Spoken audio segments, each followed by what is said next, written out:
예전에 제가 기억하기로는 지난 작년 5월과 6월쯤에 에베소서 1장을 자세하게 강해를 한 적이 있습니다. 그런데 거기 에베소서 1장 4절과 5절을 보면 사도 바울이 이렇게 이야기합니다. 곧 창세전에 그리스도 안에서 우리를 택하사 우리로 사랑 안에서 그 앞에 거룩하고 흠이 없게 하시려고 그 기쁘신 뜻대로 우리를 예정하사 예수 그리스도로 말미암아 자기의 아들들이 되게 하셨으니, 하나님께서 우리를 창세전에 택하시고 예정하셔서 그리스도로 말미암아 자기의 아들들이 되게 하신 목적, 즉 우리를 구원하신 목적이 무엇이라고 말합니까? 하나님 앞에서 거룩하고 흠이 없게 하시려고. 또 로마서 1장 6절과 7절에서는 이렇게 말합니다. 너희도 그들, 이방인들을 가리키죠. 그들 중에서 예수 그리스도의 것으로 부르심을 받은 자니라. 로마에서 하나님의 사랑하심을 받고 성도로 부르심을 받은 모든 자에게, 성도로 부르심을 받은 모든 자에게라고 말합니다. 그리스도인들은 하나님의 사랑하심을 받아서 성도, 무슨 이야기입니까? 거룩한 하나님의 백성의 무리. 성도라는 뜻이 거룩한 하나님의 백성의 무리라는 뜻이죠. 성도로 부르심을 받은 자들이라는 것입니다. 이 말씀들에 의하면 하나님께서 우리를 창세전에 택하시고 예정하셔서 정하신 때에 하나님의 자녀로 우리를 부르신 것은 거룩하고 흠이 없는 하나님의 백성이 되게 하시기 위해서 부르신 것이라는 말입니다. 제가 종종 말씀드리죠. 우리가 예수 믿고 구원받아 하나님의 백성이 되었지만 우리를 하나님의 백성, 하나님의 자녀로 부르신 데에는 목적이 있다는 것입니다. 단지 예수 믿고 구원받아 천국 가는 것, 이것이 하나님께서 우리를 구원하신 목적이 아니라는 것입니다. 하나님께서는 우리를 향하여 더 크고 놀라운 목적을 가지고 계셔서 우리를 구원받은 하나님의 자녀가 되게 하셨다는 말입니다. 그 목적은 바로 우리를 하나님 앞에서 거룩하게 하시려고, 우리를 거룩한 하나님을 닮은 거룩한 백성이 되게 하시려고 구원하셨다는 것입니다. 하나님께서 이스라엘 백성들을 애굽에서 구원해내신 후에 율법을 주십니다. 레위기 11장 45절과 또 레위기 19장 2절 말씀에 의하면 하나님께서 자신이 이스라엘을 애굽에서 구원해내신 여호와이심을 강조합니다. 그러면서 내가 거룩하니 너희도 거룩하라 라고 말씀하십니다. 그 이유가 바로 여기에 있는 것입니다. 하나님께서 이스라엘 백성을 애굽에서 구원해내신 목적은 그저 그들을 구원해내시는 자체에만 목적이 있는 것이 아니라 그들로 하여금 하나님의 거룩하심을 닮은 거룩한 친백성이 되게 하시기 위해서였다는 것입니다. 또 그래서 신약에 와서 베드로전서 1장 14절부터 16절에서 베드로는 순종하는 자식처럼 전에 알지 못할 때에 따르던 너희 사욕을 본받지 말고 오직 너희를 부르신 거룩한 이처럼 너희들도 모든 행실에 거룩한 자가 되라. 그러면서 레위기 11장 45절과 19장 2절을 다시 인용을 하죠. 기록되었을 때, 어디에? 레위기 11장과 19장에 내가 거룩하니 너희도 거룩할지어다 하셨느니라. 신약이나 구약이나 하나님께서 당신의 백성을 구원해내신 목적은 동일하다는 것입니다. 구원 자체의 목적이 있는 것이 아니라 구원하여 하나님의 백성 삼으심으로써 하나님의 거룩하심을 닮은 거룩한 자녀가 되게 하시기 위해서 우리를 구원하셨다는 것입니다. 우리가 예수 믿고 구원하는데 만족하고 거기에 머물러서는 안 된다는 이야기이죠. 하나님의 백성으로서 우리가 분명하게 깨달아 알아야 할 것은 구원이 나의 목적이 아니라 구원은 내가 하나님을 닮은 거룩한 자녀가 되기 위한 그 과정이라는 것입니다. 진정한 목적은 거룩함에 있다는 것입니다. 우리를 가리켜 구원 자체가 목적이 아니라 하나님을 닮아서 거룩해져야 한다는 것입니다. 하나님께서 우리를 예수 믿고 구원하게 하신 것은 더 크고 놀라운 목적, 더 경이로운 그 목적, 곧 우리로 하여금 우리를 부르신 거룩하신 하나님처럼 거룩하게 하시려는데, 곧 베드로후서 1장 4절에서 베드로가 말하는 바에 의하면 신의 성품에 참여한 자가 되게 하시려는데 그 목적이 있다는 것입니다. 이 베드로후서 1장 4절을 보면은 개역개정에서는 그 내용을 이 거룩한 성품, 베드로후서 1장 4절 올려주시겠습니까? 네, 이 번역을 거룩한 성품에 참여하는 자라고 했는데, 옛날 이 한글 번역에서는, 개역 한글 번역은 신의 성품에 참여한 자, 이 번역이 훨씬 더 깊이가 있고 우리가 어디까지 이 거룩함에 닮아가야 하는지를 잘 나타내 보여주는 것 같습니다. 우리를 가리켜 성도로 부르시고 또 성도라고 부르시는 이유가 바로 여기에 있는 것입니다. 예수를 믿게 되었을 때 우리는 이미 거룩하게 되었고 우리 안에 거룩함을 향한 생명이 시작된 것입니다. 성도라는 호칭이 얼마나 존귀한 호칭인지 우리가 잘 알아야 합니다. 성도라는 호칭은 거룩한 하나님의 백성의 무리라는 뜻이기에 장로의 직분, 집사의 호칭, 권사의 호칭보다 훨씬 더 존귀한 호칭인 것입니다. 그런데 마치 요즘 교회에서 어떻습니까? 성도라고 불리면은 창피한 그런 이 믿음의 수준에 있는 것으로 착각할 때가 많습니다. 성도, 그 위에 집사, 그 위에 안수집사, 장로 이렇게 계단이 있는 것이 아니라 장로, 집사, 권사보다 훨씬 더 가치 있고 존귀한 호칭이 성도라는 호칭입니다. 제가 종종 여러분들께 설명드린 것처럼 거룩이라는 히브리어 단어는 콰도시입니다. 그런데 이 단어는 나누다, 구별하다라는 의미를 가지고 있습니다. 하나님을 위하여, 하나님을 향하여 구별된 것, 그것이 거룩한 것이라는 의미입니다.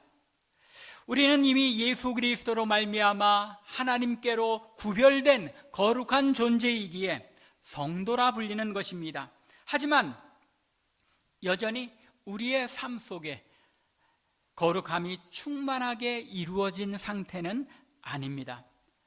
따라서 이 거룩함은 우리가 평생 하나님의 백성으로서 우리의 삶에 이루어가야 할 궁극적인 목표이며 또 이 목표가 우리 안에 이루어질 때에 비로소 우리가 거룩하게 되어지는 것입니다.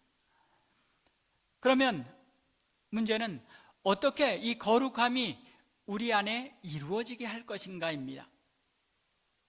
어떻게 하면 우리 안에 거룩함이 이루어질 수 있는 것입니까? 디모데전서 4장 5절에는 분명하게 이 거룩함의 방법에 대해서 말씀하고 있죠. 하나님의 말씀과 기도로 거룩하여짐이라. 맞습니다.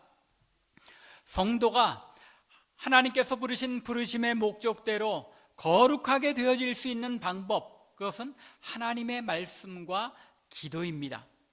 그런데 하나님의 말씀을 읽고 기도함으로써 우리의 삶에 무엇이 어떤 방식으로 이루어져 가는 것인지, 오늘은 이 주제를 조금 더 실천적인 관점에서 구체적으로 생각해 보는 가운데 하나님의 은혜가 함께 하시기를 간절히 바랍니다.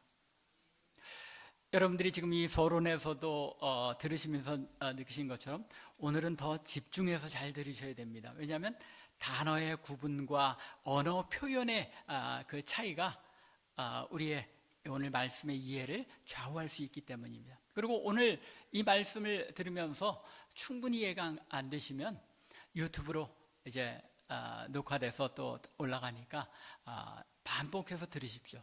굉장히 중요한 내용이기 때문에 조금은 어려운 듯해도 우리가 자꾸 반복해서 들어서 알아야 할 필요가 있는 것입니다. 거룩하려면 먼저 거룩하신 하나님을 알아야 합니다. 이미 언급한 레위기 14장 45절과 또 레위기 21장 8절 말씀을 보면 하나님께서는 내가 거룩하니 너희도 거룩하라고 명하실 뿐만 아니라 나 여호와 너희를 거룩하게 하는 자는 거룩함이니라 라고 이 말씀 자체도 거룩이라는 단어가 자꾸 반복이 돼서 혼동이 되죠. 나 여호와 너희를 거룩하게 하는 자는 거룩함이니라. 하나님 자신이 어떻게 하시는 분이라고요? 우리를 거룩하게 하시는 분이라는 것입니다. 따라서 우리의 거룩함은 하나님의 거룩하심에서 출발하는 것이고 하나님의 거룩하심이 무엇인지 알지 못하고는 그 거룩함에 다가갈 수 없다는 말씀입니다. 하나님의 거룩하심은 이스라엘 곧 하나님의 백성들의 거룩하심에 대한 보증이 되고 또한 거룩함을 이루어갈 수 있는 능력이 될 뿐만 아니라 거룩함을 이루어갈 수 있는 근거가 된다는 것입니다. 하나님이 자신의 거룩하심을 친히 나타내 보이지 않으시면 거룩한 계시, 거룩한 하나님의 말씀이란 있을 수 없는 것이죠. 따라서 우리를 향한 거룩한 부르심도 우리가 거룩하게 된다는 것도 불가능할 수밖에 없습니다. 언제요? 하나님께서 거룩하신 하나님 자신을 드러내 보이지 않으시면. 우리가 하나님의 거룩한 말씀을 가지고 있다는 것, 또 우리를 향한 그 거룩한 부르심이 우리 안에 역사할 수 있는 것은 무엇 때문이라는 겁니까? 거룩하신 하나님께서 자기 자신을 우리에게 나타내 보여주셨기 때문에 이것이 가능해졌다는 것입니다. 하나님께서는 자신이 거룩한 하나님이심을 말씀을 통해 계시, 즉 나타내 보이셨으며 그렇기에 말씀에 나타난 하나님의 거룩하심을 통해서 우리를 거룩하심으로 부르신 것입니다. 하나님의 말씀에 의하면 하나님의 거룩하심은 하나님의 존재 그 자체를 나타냅니다. 성경에서 보면 하나님은 그 인애가 풍성하시고 또 긍휼히 여기시며 또 오래 참으시며 또 하나님은 영원하시며 전능하시며 이런 여러 가지 하나님의 성품들이 많이 언급되어 있지만 이 모든 여러 가지 성품들은 하나님의 존재의 어떤 한 모습들을 드러내는 것입니다. 하지만 이 거룩이라는 것은 하나님의 존재 자체를 나타내는 표현입니다. 하나님께서 그 모든 피조물들과는 구별되심을 나타내는 표현이기도 합니다. 하나님의 거룩함은 하나님의 모든 온전함, 곧 완전하심의 총체를 나타내는 표현입니다. 또 이 거룩함이 하나님의 신성이 어떤 것인지를 설명하는 가장 종합적인 표현인 것입니다. 거룩함, 이 거룩함이라는 것은 신적인 완전함, 완전하신 하나님 자신을 나타내는 표현, 그것이 이 거룩이라는 단어라는 것입니다. 그러므로 참된 거룩함은 하나님께서만 거룩하시다는 사실을 알게 될 때에 비로소 우리에게 이루어지게 됩니다. 왜냐하면 오직 하나님께서만 우리를 거룩하게 하실 수 있기 때문입니다. 다시 말하자면 이 거룩함이라는 특성은 우리가 무엇을 행함으로 얻을 수 있는 것이 아니라는 겁니다. 하나님이 거룩하시기 때문에 그 거룩하신 하나님께로부터 주어지는 것이 거룩이지 우리가 거룩한 삶을 살아야지 하고 노력한다고 거룩해지는 것이 아니라는 겁니다. 우리가 좀 더 구체적으로 이 내용을 이제 오늘 말씀을 통해서 이해할 필요가 있는 것입니다. 거룩함이라는 것은 신령한 생명이 우리에게 전이되고 또 신령한 본성이 우리에게 주입되어서 신령한 하나님의 임재의 능력이 우리에게 임함으로써 나타나게 되는 것입니다. 굉장히 중요한 말씀입니다. 잘 이해가 되셨으리라 모르겠습니다. 조금 약간 더 쉽게 표현하자면 새로운 신령한 생명이 우리에게 주어져서 우리 안에 그 거룩한 본성이 주어질 때에 비로소 우리는 거룩함으로 나아갈 수 있게 된다는 것입니다. 따라서 우리가 거룩한 하나님께 가까이 나아가고 순종과 사랑의 마음으로 그 하나님을 온전히 붙들 때에만 하나님의 거룩하심이 우리에게 임하여 우리 안에 거룩함이 자라가게 된다는 것입니다. 구약 성경을 보면 모세 이후에 하나님의 거룩하심에 대한 가르침이 뜸하게 나타납니다. 그러다가 이사야 선지자에게 이르러서 다시 이제 이사야 선지자가 하나님의 구속을 가르치면서 거룩하시니 거룩하신 자라는 하나님의 이름이 사용되는 것을 볼 수 있습니다. 이 구약 성경 전체에 이스라엘의 거룩하시니 이스라엘의 거룩하신 자라는 표현이 대략 34번 정도가 등장합니다. 그런데 그 중에 29번이 이사야서에 등장하고 그 외에 구약의 성경의 다른 부분에서는 5번밖에 나타나지 않습니다. 이 말은 이사야에게 있어서 이스라엘의 거룩하신 분, 이스라엘의 거룩하신 분이라는 단어가 그만큼 중요한 의미를 가지고 있다는 것입니다. 그래서 이사야서 5장 16절에 보면 오직 만군의 여호와는 정의로우심으로 높임을 받으시며 거룩하신 하나님은 공의로우심으로 거룩하다 일컬음을 받으시니라 라고 선포한 뒤에 24절을 보면 이로 말미암아 불꽃이 그루터기를 삼킴같이 마른 풀이 불 속에 떨어짐같이 그들의 뿌리가 썩겠고 꽃이 티끌처럼 날리리니 그들이 만군의 여호와의 율법을 버리며 이스라엘의 거룩하신 이의 말씀을 멸시하였습니다. 이스라엘이 거룩함에서 멀리 떠나서 멸망하게 된 것은 무엇 때문이라고요? 율법을 버리고 이스라엘의 거룩하신 이의 말씀을 멸시하였기 때문이다 라고 말하고 있습니다. 앞에 레위기에서는 구속자이신 하나님 자신이 거룩하실 뿐만 아니라 자기를 위하여 택하신 백성들을 거룩하게 하시는 하나님이 되셨음을 강조했습니다. 그런데 이제 이사야서에는 그 거룩하신 하나님이 이스라엘을 구속하는 구속자이심을 가르치고 있는 것입니다. 하나님께서 거룩하시기 때문에 택한 자들을 구속하여 거룩하게 하시며 그 일을 사랑으로 하나님의 인애로 이루시는 분이심을 강조하고 있는 것입니다. 또한 사도 바울도 데살로니가전서 4장 7절과 5장 24절에서 이렇게 말씀합니다. 하나님이 우리를 부르심은 부정하게 하심이 아니요 거룩하게 하심이니 우리를 거룩으로 부르셨다는 것이죠. 너희를 부르시는 이는 미쁘시니 그가 또한 이루시리라. 무엇을 이루신다는 겁니까? 이 거룩하게 하심을 이루신다는 것입니다. 우리를 거룩함으로 부르신, 성도로 부르신 그 하나님께서 그 거룩함으로의 부르심을 이루시고 완성하신다는 것입니다. 그러므로 거룩하신 하나님을 알고 거룩하신 하나님 그분께 가까이 나아가는 것, 그리고 그분을 나의 하나님으로, 그리고 내가 그분의 백성으로 그분의 소유가 되는 것이 바로 거룩함이라는 것입니다.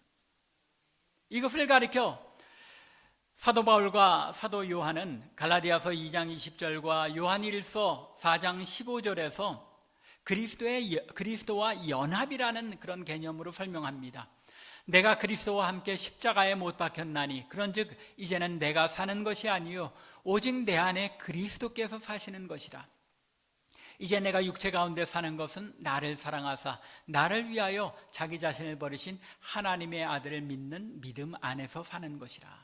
그리고 요한은 누구든지 예수를 하나님의 아들이라 시인하면 하나님이 그 안에 계시고 거룩한 하나님께서 그 안에 계시고 그도 거룩하신 하나님 안에 거하기 때문에 그 자신이 어떻게 되는 겁니까?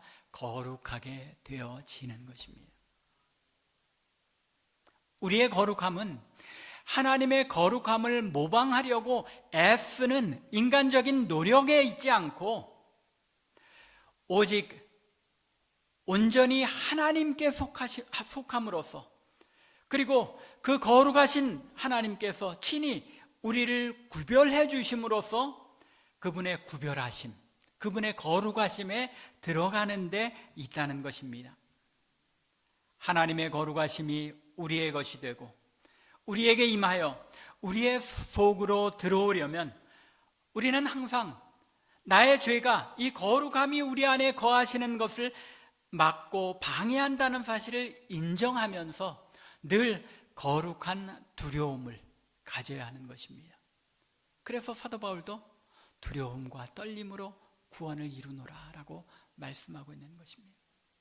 또 내가 죄인의 괴순이라 라고 하나님 앞에서 스스로 두려움을 가진 것입니다. 흠모하는 마음으로 하나님의 거룩하심을 마음에 묵상함으로써, 그리고 신뢰하는 마음으로 이 거룩함이 내 안에 거하기를 바라는 바람으로 자기 자신을 바침으로써, 또 거룩하신 그분과 사랑이 넘치는 교제를 나눔으로써 우리는 거룩하게 되어지는 것입니다. 그러므로 이 거룩함을 우리 안에서 찾으려고 해서는 안 됩니다. 거룩함은 오직 하나님께만 속한 것임을 인정하고, 거룩하신 하나님께서 내 안에 거하시며 나의 모든 것이 될 때에 비로소 우리는 하나님의 그 거룩하심으로 말미암아 나도 거룩하게 변화되어지는 것입니다. 그러면 문제는 거룩하신 하나님께서 어떻게 내 안에 거하실 수 있느냐는 것입니다. 우리가 이미 너무나도 잘 알고 있죠. 예수 그리스도를 구주로 영접할 때에 그리스도께서 내 안에, 내가 그리스도 안에 거하게 됩니다. 사도 요한이 4장 15절에서 말한 것과 동일하죠. 예수를 하나님의 아들이라 시인하면 하나님께서 그의 안에 거하시고 그도 하나님 안에, 예수 그리스도께서 내 안에, 내가 그리스도 안에 거하게 되는 것입니다. 그러나 실제 우리의 삶을 들여다보면 그리스도께 매 순간 내 삶을 맡기고 그리스도께서 내 안에 거하시며 거룩함을 하나님께서 내 안에서 이루어 가시는 그런 삶을 살지 못하고 있음을 고백할 수밖에 없습니다. 왜 그런 것입니까? 여전히 나의 자아가 내 마음에 가득 차 있기 때문입니다. 우리가 그릇을 완전히 비우기 전엔 그 그릇에 다른 것을 채울 수가 없죠. 마찬가지로 겸손히 자신을 비우는 자에게 하나님께서 그 자리를 채우시고 함께 거하시는 것입니다. 이사야서 57장 15절에서는 이렇게 말씀하고 있습니다. 지극히 존귀하며 영원히 거하시며 거룩하다 이름하는 이가 이와 같이 말씀하시되 내가 높고 거룩한 곳에 있으며 또한 통회하고 마음이 겸손한 자와 함께 있으니, 하나님이 마음이 겸손한 자에게 함께 거하신다고 말씀합니다. 예수를 영접한다는 것, 그것은 그분을 나의 왕, 나의 주인으로 섬긴다는 말입니다. 하지만 우리의 삶 속에 여전히 나의 자아가 주인 행세를 할 때 하나님의 주권이, 그분의 거룩하심이 내 안에 거할 여지가 없어지고 마는 것입니다. 우리가 이 땅에 살면서 왜 자꾸 넘어지고 쓰러지고 실패합니까? 여전히 내 삶을 내가 주장하기를 원하기 때문에. 하나님의 거룩하심이 나를 다스리고 내 안에 거하실 때, 그 하나님께서 나의 삶을 다스리게 될 때 우리는 죄 가운데 넘어지지 않고 거룩함에 날마다 나아갈 수 있게 되는 것입니다. 나의 자아가 내 삶의 주인이 되어 권좌를 차지하고 있을 때 내 존재가 하나님의 거룩하심이 거할 처소가 되거나 하나님의 통치를 받는 일은 불가능하다는 것입니다. 하나님의 성령께서 나의 자아가 주인이 될 때는 죄를 행할 수밖에 없는 존재임을 성령께서 깨닫게 해주셔서 통회하게 하실 때에 참된 그때까지는 성령께서 우리로 하여금 통회하게 하실 때까지는 참된 겸손은 있을 수 없으며 하나님의 거룩하심은 내 안에 거할 수 없는 것입니다. 거룩하신 하나님을 밀어내고 내 자아가 왕좌에 앉아서 내 삶을 다스릴 때에 그것이 얼마나 어리석은 일이며 죄악된 일인가를 하나님의 은혜로 우리가 깨닫게 될 때에 비로소 우리의 심령이 온전하게 겸비해질 수 있으며 또한 하나님께서 나의 모든 것이 되실 수 있는 것입니다. 나 자신의 무가치함과 연약함을 깊이 인식하고 믿음으로 예수님과의 사귐에 들어가서 그 안에 거할 때에 비로소 우리는 육체와 자아의 권세에서 자유로워질 수 있는 것입니다. 거룩하신 분의 내주하심이나 내 삶을 온전히 하나님께서 주관하시게 되면 될수록 우리는 더 겸손해질 수밖에 없으며 더 깊이 거룩함이 우리 안에 자리 잡게 되는 것입니다. 우리 자신이 겸손하게 되는 것, 나 자신은 죄밖에 행할 수 있는 것이 아무것도 없는 무익한 존재임을 깨닫고 통회하며 애통하는 마음으로 주님께 나아가는 것만이 거룩함에 이르는 길이며 하나님이 거룩함 가운데 내 안에 임하시고 함께 하셔서 나의 거룩함이 되는, 하나님의 거룩하심이 나의 거룩함이 되는 유일한 방법인 것입니다. 세 번째로 이 거룩함이 우리 안에 역사하게 하려면 순종해야 합니다. 오늘 출애굽기 19장의 본문 말씀을 잘 분석해 보면 4절에서 내가 어떻게 너희를 인도하였음을 너희가 보았느니라 라고, 즉 구원에 대해서 언급한 후에 또 6절에 너희가 내 말을 듣고 6절에서 너희가 내게 대하여 제사장 나라가 되며 거룩한 백성이 되리라, 즉 이 거룩을 언급하는 이 내용 사이에 연결고리가 무엇입니까? 바로 5절에 너희가 내 말을 잘 듣고 내 언약을 지키면 이라는 말입니다. 무엇입니까? 순종하면, 하나님의 말씀에 하나님의 뜻에 순종하면 너희가 내 백성이 되고 또 거룩한 하나님의 백성이 되어진다는 것입니다. 순종이 우리의 구속과 거룩함을 연결하는 그 연결고리라는 것입니다. 하나님께서 우리를 구속하시는 궁극적인 목적은 하나님의 거룩하심을 닮은 자녀, 친백성이 되게 하시려는 것입니다. 그런데 그 거룩함을 이루는 방법이 바로 순종이라는 것입니다.